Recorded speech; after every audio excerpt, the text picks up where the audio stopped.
Well, good morning, everyone. Last Sunday, Neil spoke to us through his sermon about the difference between joy and happiness, and that our true joy can only be found in the good news of the gospel, in the good news of Jesus Christ. And this morning, I want to share with you briefly something that I was reading in the week, and I really feel it's going to help fuel your joy in Jesus. I want to look at a piece of writing by a man called John Bunyan. Now, Bunyan was a Puritan, and famously he was the author of Pilgrim's Progress, which most of you will have read. But today we're going to read an extract from his book, In Grace Abounding. Now, just to set the scene for this extract, Bunyan would often despair when he thought about heaven and hell. He sometimes thought that he could never be good enough for God. And I think we're all guilty of this. When we forget about God's amazing grace, we let sin get in the way and we just despair at our rottenness, at how bad our sin is. And we wonder, how can God accept us? How can he forgive us? Well, just listen to this extract. I really think it's going to help fuel our joy in Jesus.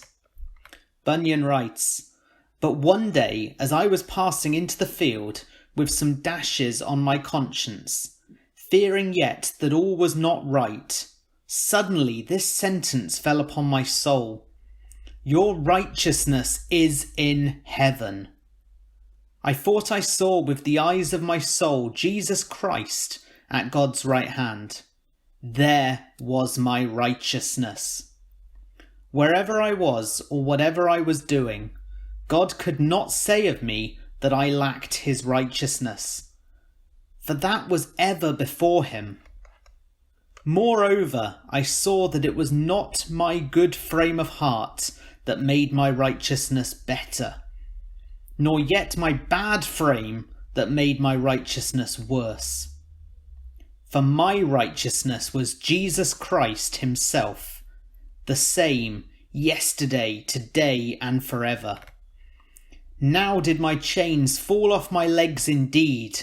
I was loosed from my afflictions and irons, and my temptations also fled away. From that time those dreadful scriptures of God quit troubling me. Now I went home rejoicing for the grace and love of God." What a brilliant passage of text that is by Bunyan. And my prayer for us this morning is that we would not despair at our sin.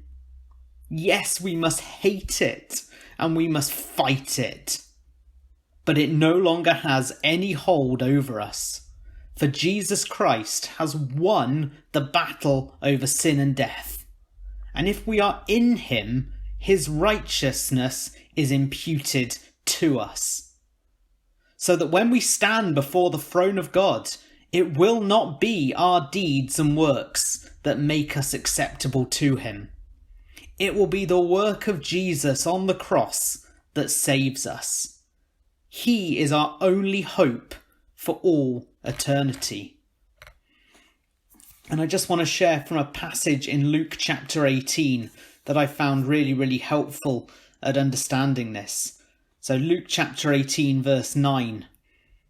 "To some who were confident of their own righteousness and looked down on everyone else, Jesus told this parable. 2 men went up to the temple to pray, one a Pharisee and the other a tax collector. The Pharisee stood by himself and prayed, 'God, I thank you that I am not like other people, robbers, evildoers, adulterers, or even like this tax collector.